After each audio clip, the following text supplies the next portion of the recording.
మరో అంశం చూద్దాం. తెలంగాణలో అప్పుల చర్చ ఇప్పుడు చాలా హాట్ టాపిక్గా మారింది. అధికార ప్రతిపక్ష పార్టీల మధ్య సవాళ్ల పర్వం కొనసాగుతోంది. రాష్ట్ర అప్పులపై చర్చకు రావాలంటూ కాంగ్రెస్ మంత్రులు, బీఆర్ఎస్ నేతలు ఒకరికొకరు సవాళ్లు విసురుకుంటున్న పరిస్థితి. ఈ నేపథ్యంలో తెలంగాణ భవన్కు మాజీ మంత్రులు కేటీఆర్, హరీష్ రావు చేరుకున్నారు. కానీ మంత్రి జూపల్లి కృష్ణారావు మాత్రం రాలేదు. అప్పులపై చర్చకు తాము సిద్ధంగా ఉన్నామని మాజీ మంత్రి కేటీఆర్ అంటున్నారు. తెలంగాణ భవన్కు వస్తానని చెప్పినటువంటి మంత్రి జూపల్లి ఎక్కడికి పోయారంటూ ప్రశ్నించారు. బహిరంగంగా చర్చించే దమ్ము కాంగ్రెస్ మంత్రులకు లేదని విమర్శించారు కూడా. సవాళ్లు చేసి పారిపోవడం కాంగ్రెస్ అసమర్థతకు నిదర్శనమని కేటీఆర్ ఎద్దేవా చేశారు. ఇంతలో మంత్రి జూపల్లి కృష్ణారావు నుంచి మరో సవాల్ వచ్చింది. కేటీఆర్, హరీష్ రావు గన్ పార్కుకు రావాలని ఆయన కోరారు. మరోవైపు మంత్రి అడ్లూరి సైతం చర్చలకు గన్ పార్కుకు రావాలని సవాల్ చేశారు.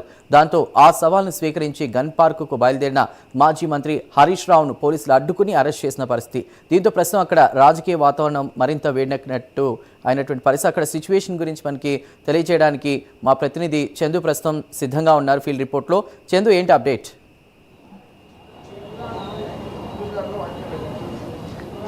ఉదయం నుంచి రాష్ట్ర ప్రభుత్వ అప్పులకు సంబంధించిన గతంలో బీఆర్ఎస్ చేసిన అప్పులు కావచ్చు, ఇప్పుడు ఈ ప్రభుత్వం చేసిన అప్పుల విషయంపై మొత్తం కాంగ్రెస్, బీఆర్ఎస్ నేతల మధ్య సవాళ్ళు, ప్రెస్ సవాళ్ళు అయితే ఉదయం నుంచి కొనసాగాయి. మొత్తం ఒక రాజకీయ హైడ్రామా అయితే మనకు చాలా స్పష్టంగా కనిపించింది. ముఖ్యంగా రైతు భరోసా సంబంధించి నిధుల విడుదల సమయంలో ముఖ్యమంత్రి రేవంత్ రెడ్డి కొన్ని హాట్ కామెంట్స్ చేశారు. ముఖ్యంగా అటు కేసీఆర్ను ఉద్దేశించి కూడా చేశారు. కేసీఆర్ హయాంలో 8 లక్షల కోట్ల అప్పులు చేసిపోయారు. అప్పులకు మిత్తిలు కడుతున్నాం, వడ్డీలు కడుతున్నాం, ఈ రాష్ట్రం అంతా కూడా దివాలా తీయించారంటూ కూడా ఆయన మాట్లాడిన నేపథ్యంలో దానిపై నిన్న కేటీఆర్ కౌంటర్ కూడా ఇచ్చారు. ముఖ్యంగా ఈ బీఆర్ఎస్ ప్రభుత్వం హయాంలో 3.5 లక్షల కోట్ల అప్పు మాత్రమే చేశారు. ఇదే విషయాన్ని కేంద్ర ప్రభుత్వం పార్లమెంట్లో ఎంపీ రఘునందన్ రావు అడిగిన ప్రశ్నకు సమాధానం కూడా ఇచ్చింది.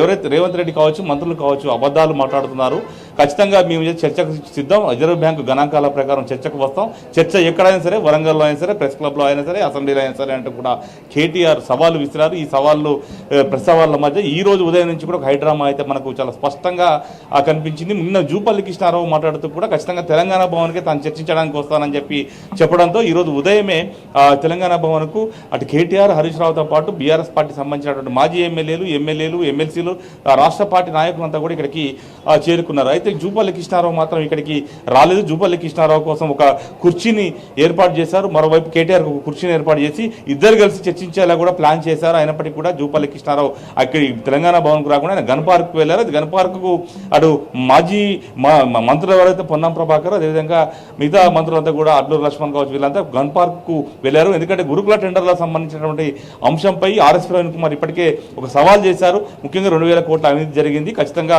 సోమాజిగూడ ప్రెస్ క్లబ్కు ఈరోజు ఉదయం 11 రావాలి, తాను అక్కడికి వస్తానని కూడా చెప్పిన నేపథ్యంలో ఈరోజు మంత్రులంతా కూడా గన్ పార్క్కి వెళ్ళారు. ఈ క్రమంలో మంత్రులు మాట్లాడుతూ ఆర్ఎస్ ప్రవీణ్ కుమార్కి సంబంధం లేదు, ఖచ్చితంగా గతంలో మంత్రులుగా పనిచేసినటువంటి వాళ్ళు ఎవరు చర్చకు వచ్చినా సిద్ధం అని చెప్పిన నేపథ్యంలో ఆర్ఎస్ ప్రవీణ్ కుమార్తో కలిసి హరీష్ రావు గన్ పార్కుకు తెలంగాణ భవన్ నుంచి బయలుదేరారు. ఈ క్రమంలోనే తెలంగాణ భవన్ వద్ద ఒక ఉద్రిక్త వాతావరణం నెలకొంది. హరీష్ రావును గన్ పార్కుకు ఆర్ఎస్ ప్రవీణ్ కుమార్ ఇద్దరిని కూడా వెళ్లకుండా పోలీసులు అడ్డుకునే ప్రయత్నం చేశారు. దాదాపు అరగంట సేపు తెలంగాణ భవనం ముందు ఒక ఉద్రిక్త వాతావరణం కనిపించింది. ఈ క్రమంలోనే హరీష్ రావు కింద పోలీసుల తోపులాట్లో కూడా కింద పడిపోయినటువంటి పరిస్థితి కనిపించింది. ఆ తర్వాత హరీష్ రావును, అదేవిధంగా ఆర్ఎస్ ప్రవీణ్ కుమార్ ఇతర నేతలందరినీ కూడా అరెస్టు చేసి వాళ్ళని కంచన్బాగ్ పోలీస్ స్టేషన్కు పంపించిన పరిస్థితి. ఆ తర్వాత కేటీఆర్ కూడా తెలంగాణ భవన్లో చర్చకు సిద్ధంగా కూర్చున్న పరిస్థితి. జూపల్లి కృష్ణారావు దమ్ముంటే రావాలి, ఖచ్చితంగా తన సవాల్ స్వీకరించి ఇక్కడ రావాలి, మేము సిద్ధంగా ఉన్నాం, అన్ని ఆధారాలతో బయట పెడతామని చెప్పినప్పటికీ కూడా వాళ్ళు ఎవరు కూడా ఇక్కడికి రాలేదు. ఈ క్రమంలోనే మొత్తంగా ఉదయం నుంచి కూడా ఒక డ్రామా అయితే కనిపించింది. మొత్తం